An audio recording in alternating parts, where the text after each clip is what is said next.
kuri ruserikana makuzi ngambase batene nkera guteberukane kandi rwagize amera rwa muhunda ngo ndi umuhanga wo muheto ubundi aje arangamira surinda murasa ari sinya ntiyasukirwa winka zacu ni inkura bikino gire bete bigaturika mabuye agatikana nyarujyange gatoboka mani beza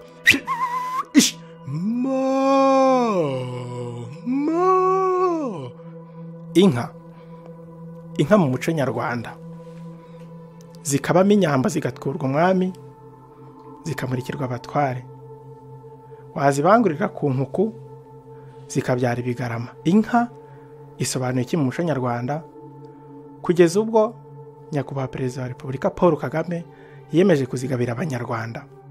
Mu bikorwa by'impangare nyakubahwa perezida wa Repubulika Paul Kagame yakoze, uretse kuba yarahagaritse jenoside yakorewe abatutsi mu mwaka w'1994 agatanga ihumure mu banyarwanda, afatanyije n'abanyarwanda akubaka igihugu cyuje amahoro, akarwanya inzara n'imirire mibi, agatumbagiza u Rwanda kure cyane ku buryo amahanga amaranira kurusura.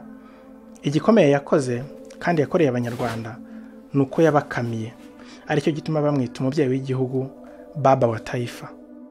Ni muri gahunda ya Girinka Munyarwanda, gahunda yatangiye mu mwaka wa 2006 ikaba yariteganyije kurangira mu mwaka wa 2018. Ariko se kuki intore zirusha intambwe yahisemo kugabira abanyarwanda inka? Ni ikiganiro ubuhanga buhanitse mu gikurikira kuri televiziyo Imitari. Njye nitwa Noel, mbahaye ikaze. Abakurambere bacu bo mu bihe bya kera cyane, ubwo ni ukuvuga Homo habilis na Homo sapiens, ndetse n'ababayeho mbere yabo gato, bari batunzwe no gusarura imbuto mu biti bya kimeza, uburobyi ndetse n'ubuhigi. Nyamara iterambere ryabo basokuruza bacu rishingiye ku gitekerezo bagize cyo guhinga no korora. Byose bishingiye ku gitekerezo cyazanywe n'abaturage bo mu mashyamba yo kure cyane muri Amerika, bafashe icyemezo cyo gufata zimwe mu nyamaswa bakazifungira hamwe, icyo bise domestication. Abo baturage bitwa les Inuits, ndetse bahereye ku nyamaswa yitwa ikirura. Hano ubu bworozi butangira, bari bafite gahunda yo kujya bifashisha ayo matungo mu gutura ibitambo baturaga imana zabo. Nibwo rero ikirura cyashyizwe mu rugo cyahindutse imbwa, inka z'ishyamba zigahinduka inka zo mu rugo, naho izagumye mu mashyamba zitigishijwe imico y'abantu zigakomeza kuba imbogo. Ubworozi bwa mbere bw'amatungo bugaragara mu gace ka Mesopotamia mu myaka 9,000 ishize mbere y'ivuka rya Yezu. Muntu mu myaka 3,000 ishize mbere y'ivuka rya Yezu yagiye akora akazi katoroshye ko guhuriza hamwe amatungo, akayavanamo imyitwarire ya kinyeshyamba akayashyiramo imyitwarire iboneye izemerera kuba mu bantu kugeza mu birwa by'Uburayi bw'Uburasirazuba.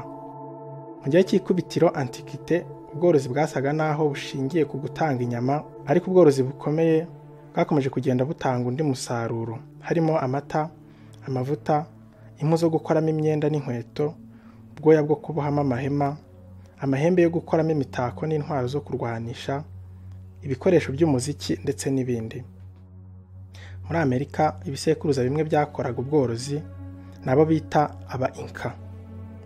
Uko iminsi yagiye yicuma, umuntu yagiye abona ubundi bushobozi mu matungo buruta kuyikama no kuyogosha ubwoya ndetse no kuyibaga. Batangiye kubona mu matungo zimwe mu mbaraga zindi zakwifashishwa. Hano batangiye gutoza ibimasa guhingisha amamashini, indogobe n'amafarashi bitangira gutozwa guheka abantu n'ibintu, ndetse ifarashi zitangira kwifashishwa mu ntambara, ndetse ihinduka igikoresho gikomeye kizasimbura mu myaka izaza ibifaru by'intambara. Ntitwakwirengagiza kandi indi nyungu ikomeye yatanzwe n'ubworozi, ariyo fumbire. Ikinyejana cya 20 nibwo hasohotse itegeko rya mbere rigenga inyamaswa. Inyandiko yasohotse mu nzu y'icapiro yitwa Edition Lexis Nexis. Inyandiko yari ikubiye ku mapaji 1000 yavugaga ku mategeko agenga inyamaswa. Ni inyandiko yateguwe n'itsinda ryitwa 300 millions d'amis ku bufatanye n'impirimbanyi n'impuguke mu mategeko Pierre Marigerno na Jacques Leroy. Iyi nyandiko yamaganye iyicarubozo rikorerwa inyamaswa, utirengagije n'ubworozi bushya bukorerwa mu nganda bugira ingaruka ku nyamaswa, zirimo indwara zituruka ku misemburo itari kamere iterwa muri izo nyamaswa nyine kugira ngo zitange umusaruro wisumbuyeho. mu ntangiriro z'ikinyejana cya 21 umuryango mpuzamahanga ushinzwe imirire FAO wagaragaje ko ubworozi bwiyongereho 3% ku isi hose. Ku isi yose inyama z'ingurube nizo ziribwa cyane, ndetse igihugu cy'Ubuyapani akari cyo cya mbere cyohereza ku isoko mpuzamahanga inyama z'akabenzi cyangwa se misaya myiza nk'uko bakunda kuyitazira, imwe Musenyeri Alegisi Kagame yise indyohesha birayi, ikaba kandi ingurube ivura inkono kubiha. Mu mwaka wa 2011 miliyari 65 z'inyamaswa zarabazwe mu isi hose, harimo miliyari 58 z'inkoko, miliyoni 1 z'ingurube ndetse na miliyoni 320 z'inka. Inka imwe mu nyamaswa nyinshi yagiriwe icyizere igahabwa icyubahiro isumbije izindi, kirimo guturana n'abantu, ikitabwaho, ikaragirwa, igacyurwa, ikaririmbirwa, igakukirwa ndetse ikanavurwa, ikarimba ndetse ikarimbishwa, itabikuye ku bwiza n'igihagararo, ahubwo ibikuye mu kuba yarahisemo kwiga, igafata kandi igatora imico y'abantu. Nakunze kumva baca umugani imbwa yiganye inka kunnya mu rugo irabizira. Ese inka yageze mu Rwanda ryari? Yahageze gute? Yazanywe nande? Mu Rwanda rwo hambere inka barayikamaga, amata, inshyushyu igahabwa abana, ikivugoto kigahabwa abakuru, naho amacunda yamara gusobanurwamo amavuta agahabwa abagaragu.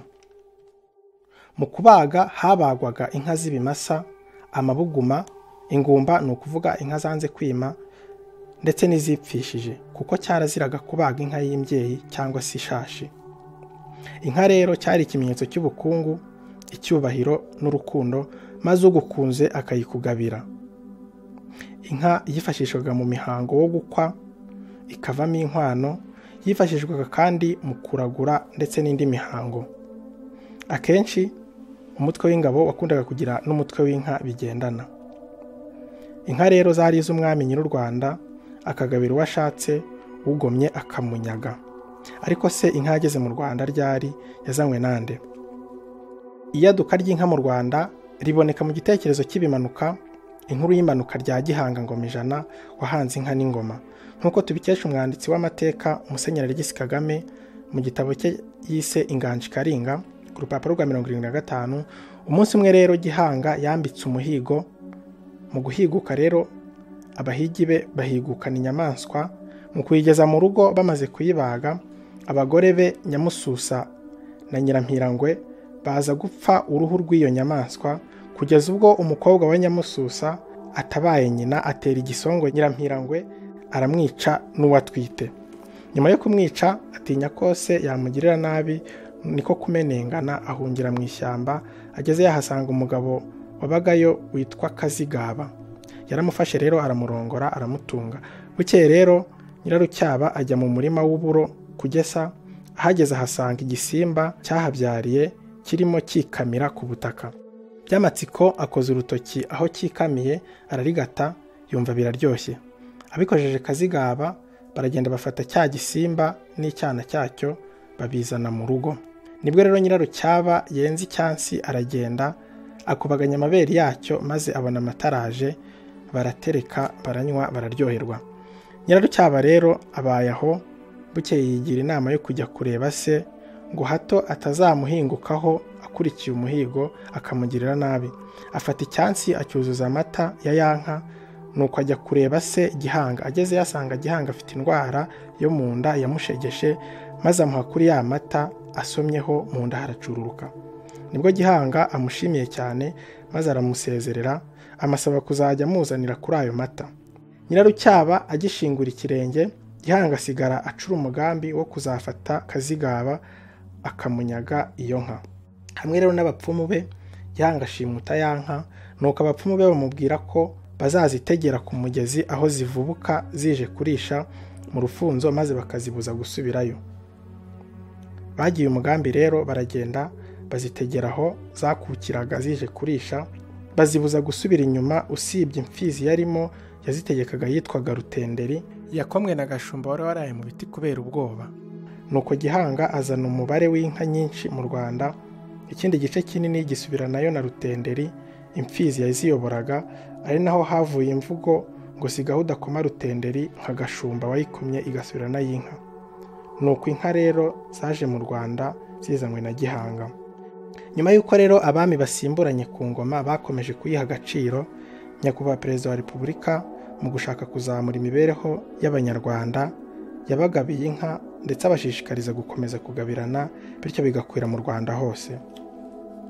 Byose byatangiye mu mwaka wa 2005 ku bufatanye na za minisiteri zitandukanye, imiryango itegamiye kuri leta, imiryango mpuzamahanga nka Eiffel International Program, World Vision, Sendika n'iyindi. Ni igikorwa cyateganyijwe kuzarangira mu mwaka wa 2018, kikagira ingengo y'imari igenwa buri mwaka na guverinoma.